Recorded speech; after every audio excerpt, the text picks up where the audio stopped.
Ethan Nwaneri, 17 years old, first Champions League start, and he delivers the moment of the night, salvaging Arsenal 3 points away at Girona in a scrappy performance. The Hale End graduates stepped up when we needed it the most and delivered a moment of magic. Girona took the lead against the run of play with a weird goal. I don't know what Neto was doing. Way outside his box. Dan Juma curling an effort in from 32 yards out. Neto, I don't know if he was on a lag, but he was way outside of his box. Reacted to the shot late. Luckily for us, Neto is a backup keeper, because if he was our main keeper going into a crucial game like Man City on the weekend, well, we are screwed to say the least. But luckily for us, Arsenal hit back quite quickly. Thomas Partey wins a penalty. I think it was the right decision. Thankfully, it was given for us, which is something that doesn't happen often, as we get given a decision to us. Thomas Partey wins the penalty. Then Jorginho steps up to take it and he slots it away. 1-1 Arsenal, and it's game on. I thought Arsenal were the better team in the first half. I thought we had more possession, played better, we had more good chances. So I thought we more than deserved that scoreline at the bare minimum. Again, without Neto's, I don't know, decision making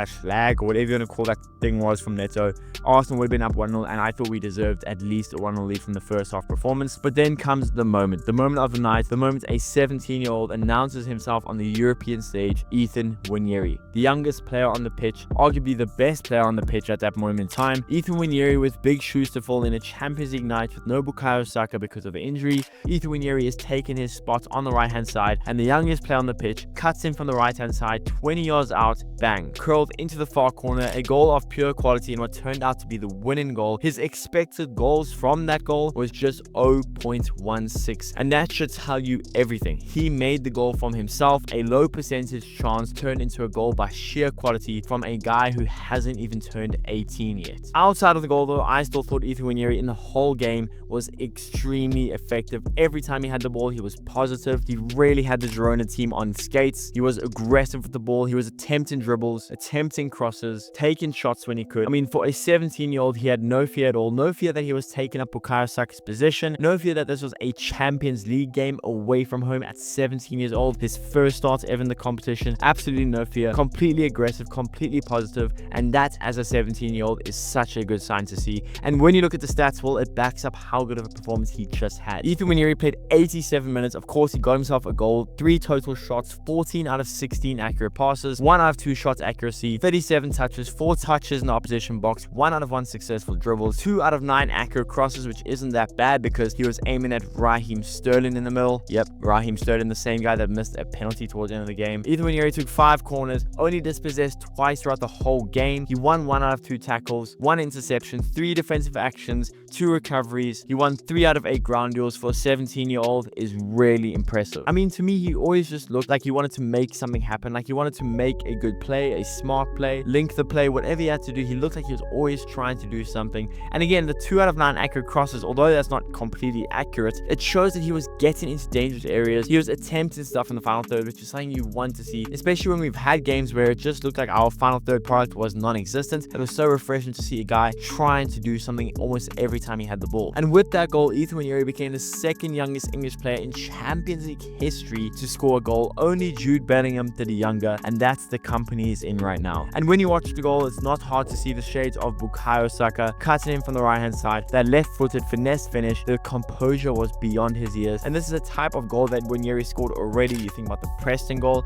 This is definitely in his locker, and it wasn't a once-off hit. Mikel Arteta was also full of praise for Nwaneri after the game, saying that that's what we love about him. He's willing to take the initiative, make things happen. He's aggressive on the ball, so confident, technically so precise, and that's the key: confidence, precision, execution, all at 17 years old. Now, the big question I want to ask you guys is Ethan Nwaneri ready to be a real option for Arsenal until Bukayo Saka comes back? With Saka out, he's getting his chance, and in my eyes, well, he's taken it. This wasn't just a lucky moment. He was involved, he was a threat, and he looked like he belonged at this level. He's already trusted in big games, he's played in big games. He's not just a talent though, he's impacting results, and this game was a perfect example of that. Unfortunately, I don't think Raheem Sterling's ever going to be the guy to replace Bukayo Saka when Saka's out, so I think Ethan Nwaneri is our best shot. It doesn't look like we're getting a winger this January. I think Ethan Nwaneri is more than capable of starting against Man City on the weekend, and again, at 17 years old, a 2-1 Arsenal win through to the last 16, 17-year-old with that type of performance, that type of goal. Ethan Nwaneri,